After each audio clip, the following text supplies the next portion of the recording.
All right. We are live on YouTube, Instagram, and Facebook.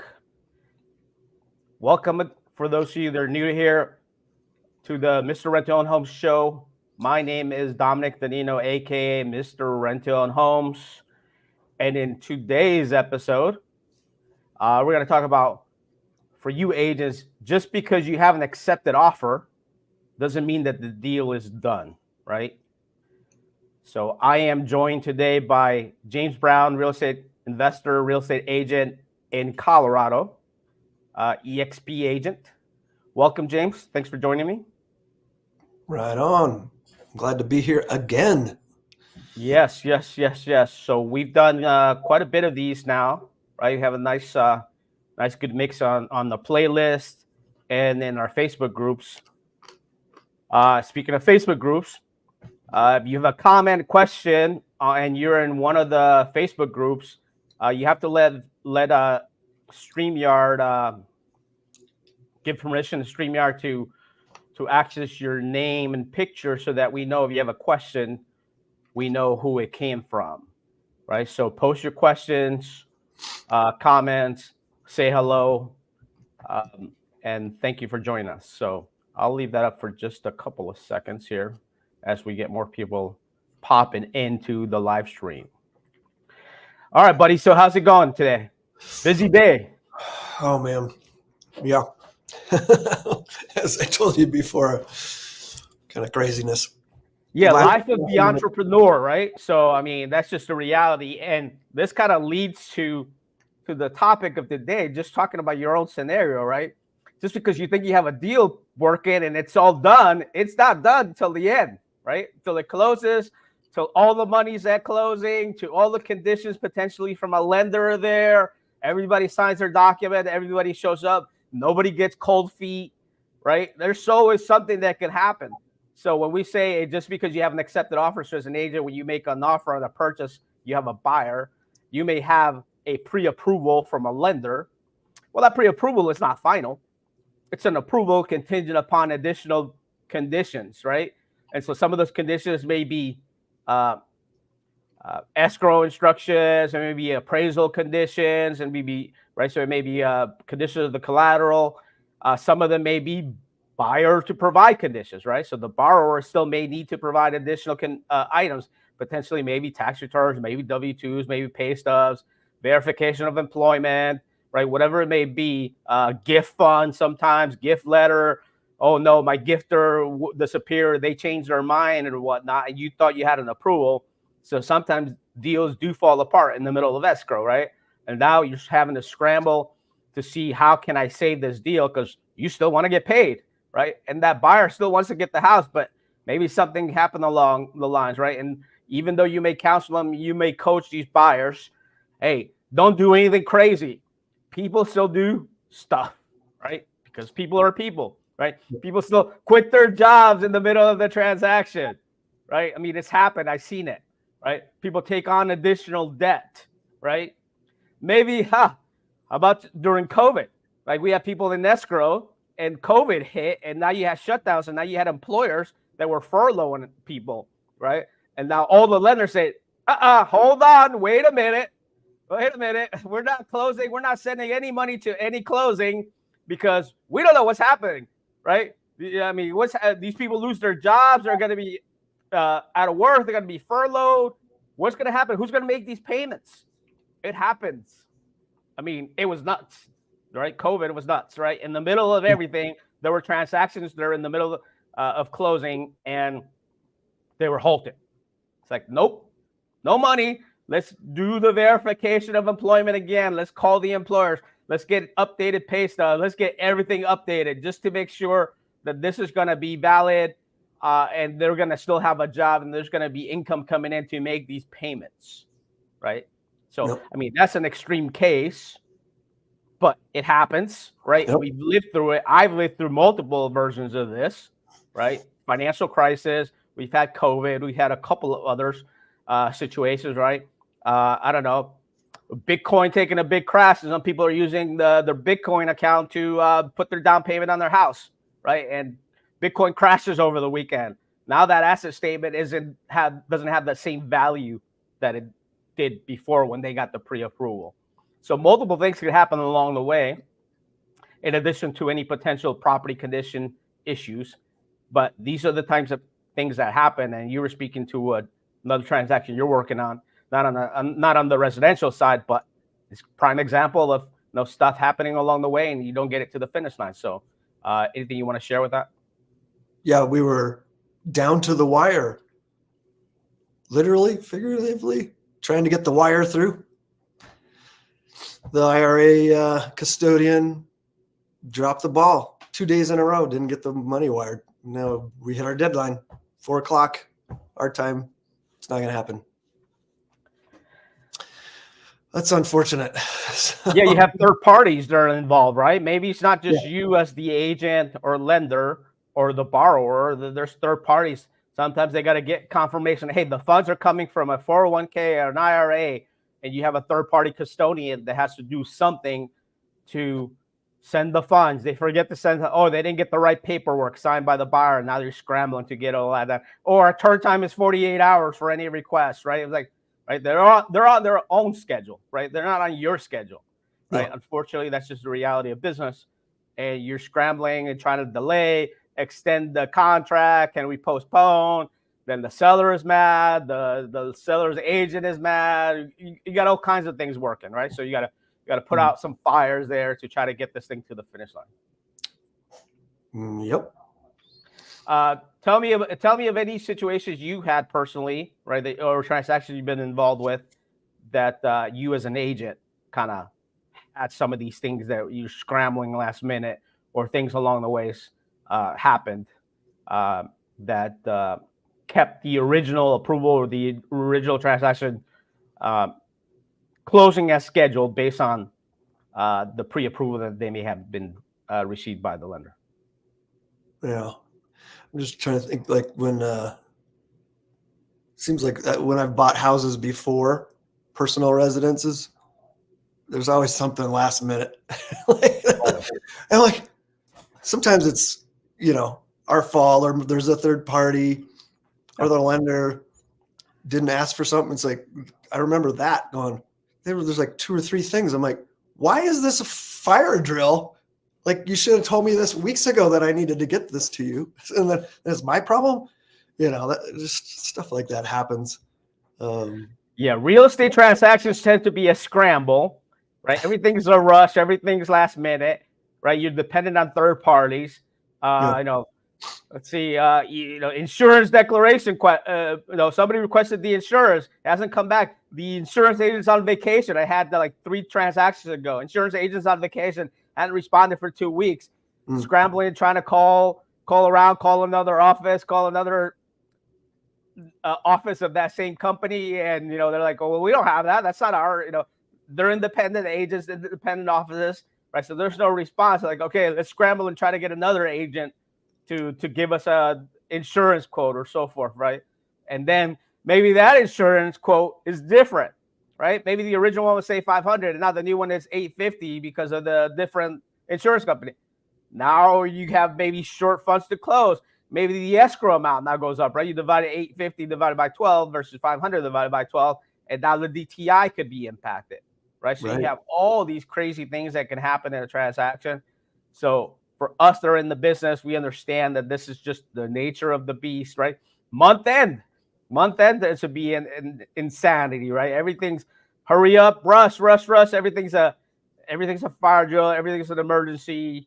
Escalation for this, escalation for that. Haven't been on that side of the fence in the management side, right? It was escalation for this. No, this condition needs to be waived, or can we get this clear, or can you take this instead of that, and so forth. Month end tends to be insane. So deals do fall apart. Now, most of these times, okay, whatever's needed is being obtained, maybe last minute, sure, but sometimes those things can't be obtained, right? True. Right. Sometimes that gifter, that donor that was going to do the gift funds disappears, or doesn't have the money anymore. Or they did something with initially. 90 days ago they told the family member, yeah, I'll give you the money for the down payment. Well, 90 days passes, something else came along, and now they spent that money and they don't have it, or something along those lines, right? Yep. So last minute stuff happens during the transaction, and these deals fall apart, right? So if I'm an agent, James, and I came to you and I say, hey, man, my deal just fell apart. How can you help me? What would you tell them? Well, if they fit our program, we could buy the home and give that buyer some time to straighten out whatever they needed to do. Maybe that is like getting those gift funds. Now, that wouldn't necessarily work with our program because we need money up front. So if they've got, say, 10% or more of the purchase price, but other things fell apart, then they would fit our program. They would pay that 10% or more to us, and then we could jump in as the new buyer and save the deal. As simple as that, really. Yeah, so where we can come in and save the deal is if it's something that the lender is not allowing, right? Or they're not accepting anymore, or they thought they were going to get something and they ended up getting something else, or what they requested doesn't have the info, or it's not properly documented the way that the lender needs it to be documented to be acceptable, right? Yep. There's multiple things like that. There's so many check boxes as a lender. Yep. Yeah. So many check boxes as a lender. Sometimes it's like they don't like it, and sometimes I don't know. I don't know if a lot of people realize this. That from a lender's perspective, an originator takes the application and puts the deal together and kind of sort of pre-approves it, but eventually there's a additional person that's reviewing the documentation, right? It's called an underwriter, right? The lender's underwriter, and there's the ones that have, an originator does not have approval authority. Yeah. Right? So the people they have approval authority with banks or lenders, typically the underwriters, or maybe if it's like a community bank, maybe the president of the company or the branch of whatever, right? But generally, if big box lenders have an underwriting team that underwrites all the documentation and basically reviews to make sure that it meets all the guidelines, checks all the boxes, right? Yeah. But under, let's say, VA or FHA or conventional, generally conventional is not as strict, but let's say VA on the FHA side and on the VA side, a lot of stuff is called or considered underwriter discretion, right? It's so vague. I mean, because you couldn't potentially cover every possible scenario in the lending guides or the guidelines, right? So you can't possibly cover every scenario for all FHA, for all VA loans applications that come in. There are certain scenarios that are going to be underwriter discretion, where the underwriter has responsibility to make sure that the loan is going to get paid. Otherwise, they may lose their certification as a VA underwriter or an FHA underwriter, right? And when loans get delivered to HUD or VA, those loans get reviewed, and if there's something missing, they're going to go back to the lender and say, "Hey, where is this stuff? This stuff is missing, or you allowed something that you weren't allowed to do." So now the lender is on the hook, and the underwriter that works for that lender doesn't want to be the party responsible for screwing up that loan, right? Potentially could lose their job, right? So that's why underwriters take a little bit of a conservative approach to things. When in doubt, they're like, I don't feel comfortable with it. I don't think it's good enough. So they're gonna say, this documentation is not acceptable. So now the deal falls apart. They send it back. You have a processor going back to the borrower, trying to get this, that, or the other, or there's a dispute or some kind of communication happened along the way. So, hey, how can we solve it, right? Sometimes it can be solved. Sometimes it can't be solved. So it happens. It happens plenty of time. I've been on that side of the fence. I made some of those decisions. I've had to make some of those exceptions myself. And somebody brings that, a sales manager may bring a situation to me and say, hey, your underwriter isn't accepting this, and this. Why not? Or what can we do? And so in those instances, I would step in and basically either override that decision or make an exception or document or give them another option and say, hey, get this, this, and this, and I'll sign off on it. They won't, I will, right? And then obviously as the manager, I'm responsible for that. But I've done plenty of that because I understand the nature of that business. But if somebody doesn't accept it, if the lender overall, you can maybe escalate it all the way to the CEO of the company, and they still don't accept it for whatever reason, then you're stuck. Yeah. Right. Now you as an agent are scrambling to find, hey, let me find another lender that maybe will do it, right? And then they're shopping it. They're calling lenders around saying, hey, I got turned down, or this lender isn't accepting this because of this and reason. Will you take it? Some lenders will say, yeah, I'll take it. Or some say, well, I don't know. Let's see it. Send it to me. And now you're scrambling, right? But your clock is ticking. Yeah. Right? You may be a week away or 48 hours away. And a lot of times it isn't like you get plenty of notice, right? It's not like you said, it's like, oh, no, 2 weeks ahead, we'll let you know that, if it's not okay. That way you get plenty of time to go find something else. Very seldom happens that way. It's always the last minute. It's like, oh, no, can't do it because it was the last thing that we needed and it's not acceptable. You were thinking, oh, yeah, once that's cleared, then it's clear to close. Docs will get sent and now the money gets there. But it just doesn't work that way sometimes, right? So yeah. If you have a situation, and I can speak to one myself where we had a borrower waiting on documentation from the immigration services, right? So they're waiting on paperwork for their residency and so forth, right? And so again, you're depending on a third party, a government agency who works at their own pace, right? They're not worried about your transaction. They're not worried about, oh, yeah, let's hurry up so he can get his loan and get his house. No, they don't care, right? They're moving at their own pace, and they tell you, yeah, you'll get a response in 4 weeks or 6 weeks, whatever, and it turns out to be 6 months or 9 months. Well, this client needed that documentation for them to be accepted. I think they were doing an FHA loan, and they wouldn't accept the paperwork, or they were waiting for a response for approval. And so, but they were already in escrow. They had put money in escrow, right? So they had $5,000 in escrow that was at risk, right? And if they didn't close, probably the seller is going to say, well, you guys told us that you were approved, right? Now you can't close, so no, I'm going to keep your escrow funds. Yeah. Right. That happens. That's usually the things that ends up happening. If it's something on the buyer side or the lender side on the, from the buyer, then, a lot of times listing agents or buyers are going to get into a dispute about, well, you wasted our time. We're going to keep your escrow funds and we're going to put the property back on the market. And we're going to cancel this transaction. Right.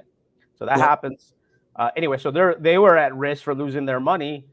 They were waiting for that documentation. Everything else was fine, but they couldn't get it approved. So what we did was we stepped in as the buyer. So for that agent representing that buyer, they were able to still save the deal and perform to that seller's agent, right? So the seller's agent doesn't really care, or the seller doesn't really care who the buyer is eventually, right? If the agreed upon price is the same, it doesn't matter. They close, they get their money, they move on their merry way. The listing agent gets their commission. Now, what's great about this is that we were able to help the listing or the buyer's agent still get paid, right? Save face with the other agent, right? You don't want to disrupt, or you don't want to be known as somebody, hey, this guy makes offers, but they never close, right? You don't want to be one of those agents. You don't want to be one of those, right? Word gets around. So you get to save face too. The buyer still got the house. He was able to still save his escrow money, still got the house. We gave him credit for his escrow money. He still got the house, got to move in, right, while he was waiting for that documentation to take place. So we stepped in as the buyer. The property or the contract was assigned to us. We bought it, right? So everything stayed the same. We just used the same appraisal that was already done, same inspection that was already done, right? So we stepped in as the buyer to confirm everything that was as agreed. We didn't make any changes to the contract, right? So it was a live deal as accepted. We took it on. We bought it. It closed. Buyer still gets into the house while they're waiting for the documentation to come in, which took 9 months. They thought it was going to be like 6 weeks. Took 9 months. Right? Oh, wow. Yeah. So, but they got it. Once they got it, they were able to get their own financing, and now They take over the property. Basically, they get the loan in their name. They have the property, and they go on their merry way. But if they wouldn't have, they would have lost the escrow funds. 2, that property's gone, right? That's going to get put on the market, right? Yep. So advantage for the listing agent to say, hey, instead of me putting it on the market, I'll go ahead and let's just assign the contract. You guys buy it for the same price. It doesn't matter to us, right? I'm happy. My seller's happy. And you as the buyer's agent are going to still get paid on that transaction. Prime example. Yep, that's perfect. Yeah. Just thinking about that, like they might have been able to delay 6 weeks, which was what they were told it might take, but it was 9 months. And they might have been like, oh, well, we lost this house. Well, we'll find something else. We'll do an Airbnb for 6 weeks. But when it turns into 9 months, they might not be able to afford an Airbnb for that long, right? So interesting point, right? Because the seller was an investor, so it was a flip, right? It was a fix-up property. Oh yeah, they need to get out. So it was vacant. So they were carrying an expense there from a lender, right? Whether it was hard money or private money of some type, right? So there was a payment. They weren't collecting anything. The property was vacant. So if this deal falls apart, they got to put it back on the market. That means you as the seller have to continue making additional payments, right? And maybe it extends and maybe somebody else doesn't buy it. Maybe the market changes and rates go up. And now, right, we've seen an extension of days on market in most markets, right? So the timeline has increased. So you got to make those payments, and hard money loan payments are pretty expensive. Oh yeah. I just got a call from a gal yesterday. First flip, expensive hard money loan, totally missed the ARV on it. And she's trying to get it sold. It's been sitting and sitting. She's like, what can you do? I'm like, well, I can't help you if you've got it overpriced and it's not moving. But yeah, she's sitting on that expensive hard money loan. I may have potentially a solution, because I have talked to several investor flippers around the country that I know as part of a couple of the masterminds that I've been to, right? There could be a solution for that. If somebody's in that situation, reach out. We can kind of discuss your specific scenario. There may be a solution for us to be able to either refinance it out of the hard money, and then take your time being a seller, right? Because if you're paying 15%, we can get you refinance into an investment property and have a longer timeline for you to sell it, or refinance it, make it Airbnb or rent it traditionally until the market shifts, or we could potentially do a creative deal on it where you refinance and then we can market it as a rent to own, right? Yep. Market it as a rent to own, but because you have longer term financing, now you have flexibility. You're not in the rush of the hard money loan come due, right? Hard money loans are usually due in 6 months or 12 months. When that clock ticks, that hard money lenders asking for their money, they're going to start charging you points to extend or start foreclosure proceedings. Yeah, you're in default, right? As a matter of fact, we had one. We had a client come in, and they were in a hard money loan and they couldn't refinance. And the hard money lender started foreclosure proceedings. Yeah. You know what the default rate on that was? I saw the payoff and I saw the documentation from the lender. 29%. Ouch. Yeah, ouch. 29% is the default rate. Wow. Yeah. So they got behind. There was no way they could make that payment. Yeah. Right? I think their payment jumped from $2,000 to like $5,000. Yeah. Yeah. So wow. That's right. Talk about some pretty stressful there, right? So if you don't know what you're doing, be careful right there. Get a coach, partner up with somebody that has experience, has been in this industry for a long time, that knows what the hell they're doing, how to analyze a property, how to comp a property properly, so that way you're not overestimating your ARV, underestimating your costs for renovations and so forth, right? Now, there's a few solutions. If you get stuck in that situation, I mean, at least run it by somebody like James or myself that's been around and knows the industry, and kind of maybe we can get creative with it, get you out of that situation, and kind of maybe save you from having a foreclosure on your credit too. Because these hard money lenders, if they foreclose on it, that's gonna ding you, right? Oh, yeah. And now nobody else is gonna lend you money if you default on a hard money loan, right? So yeah, so in this scenario, first time flipper on their first deal, they're gonna take a hit, right? Yeah. They're either gonna take a loss or gonna get foreclosed on, and they're done. Yeah. Right? They are done. They got burned the first time, and they'll never come back. They'll be jaded from real estate investing for the rest of their life because on their first deal they got burned. Yeah. That's not a good way to start. Yeah, this gal, I'm like, it would have been nice if you'd met me before, because I probably would have suggested getting into a program. Maybe it's 20 grand, but that you would have had somebody hand holding you that knew how to run the numbers and all of the things for a flip. Now she's looking at losing a lot more than that. Yeah, the expensive education comes one way or the other, right? You pay somehow. You pay somehow, right? It's in the deal, or you pay somebody. Now, I mean, obviously getting with the right coach or team or so forth, right? Right mentors is important too if you're going to be an investor, right? But I mean, you got YouTube University, and everybody wants to try to figure it out on their own. Okay, that's okay.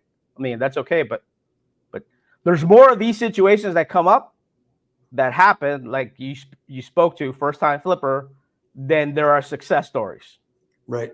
It's like I'm going to say 80% barely break even or lose money, and probably maybe the 20% either got so lucky, right? And just by sheer luck, because the market is going up, I don't know, 20% a year, that they just got saved by that aspect. And it's happened. I know it's plenty of people that it happened while the things were going up. They're probably going over budget. They thought they were geniuses. They thought they were geniuses. Oh, I can't lose money. It's like, well, yeah, because the market is saving your butt because the values keep on going up. So the longer you hold the property, a project is supposed to take you 90 days, took you 9 months, but in that 9 months, the values continue to go up. So you got saved by that, right? Yep. And then now when the market flattened out and rates went up, a lot of those people got burned because they weren't doing things the right way anyways. Right. So even experienced flippers, I was getting called, especially in the higher end, they were getting pinched when the rates switched. All of a sudden they're like, oh crap, we can't sell this for what we thought. And they were experienced people. Yeah. They're like calling me like, hey, can you do something? I'm like, there's only so much I can do, but it is an option for us to jump in. So I'm like, yeah, and it has to make sense for us too, right? We're not going to say, hey, we'll take on your loss for you, right? It's like, okay, you got a bad deal here. We're gonna take the bad deal for you, right? That's not how it works, right? It would have to make sense. We can be creative with it, right? We can be creative and say, get you out of that pinch. If you're willing to delay your payoff, then we could be an option, right? The first thing is to try to save your credit, try to basically follow through or keep your commitment to whomever your lender was, right? So that way they don't ding you from a credit standpoint, and then nobody lends to you again.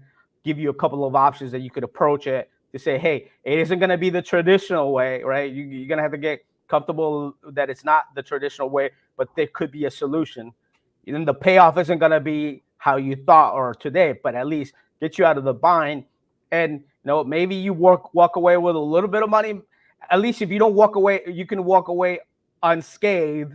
If you can walk away unscathed, break even in those situations, you're lucky. You came out ahead by that because now you learned not to do that again without losing money, hopefully. Yeah. Yeah. All right. Oh, go ahead. Go ahead. I was just telling her, I was like, when you recover from this, let's talk, because maybe she can invest with us, and not take such high risk. So great point, right? So that's the challenge with that is, right, with flipping is you don't know what your price is going to be until you sell, right? So I mean, it's a different method, right? There, that's where the risk is, right? Yeah. You're at the mercy of the market at the time that you're putting the property out in the market, right? Yep. We try to take a different approach to that Yep. with our method, but it helps people the same. I think we're kind of a little two different lanes space than the fix and flip space, but we've been there, done that, so we understand the challenges of that, and that's why we feel like the creative space is a little bit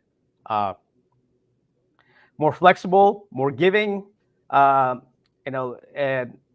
I mean, if you don't limit yourself to just one strategy as an investor, then you're going to be better off. But that's a whole different podcast we can get into, right? Yeah, maybe totally. some other time, maybe we'll get into that.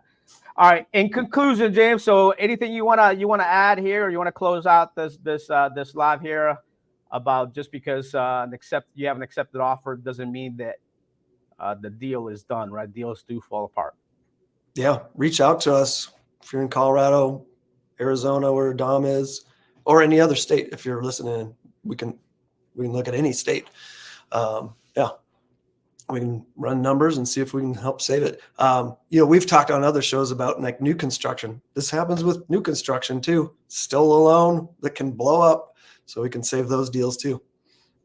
Yeah, that's right, because that builder's lender may not like it, or most builders want to use their own lender because they want to have control to make sure that these things don't happen, but they still happen with them anyways. Yep. Right?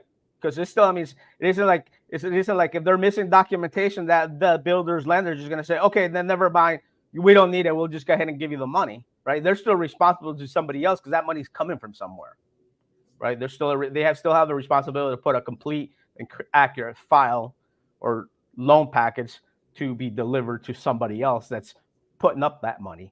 So we've done some of those, right? And then it's an example. So if you have a new construction and the lenders and the builder's lender isn't approving your borrower, and they're letting you go outside, because some of these builders may not let you go outside to another lender. I don't see why, if they can't do the loan, they should let somebody else do it. But let's just say they let you go to an outside lender, and then that outside lender isn't able to solve your problem too, then maybe potentially we can be a plan B for you. Or if you have any questions or scenarios, say, hey, this is what's happening with this lender. They're not liking this, that, the other. What could we potentially do?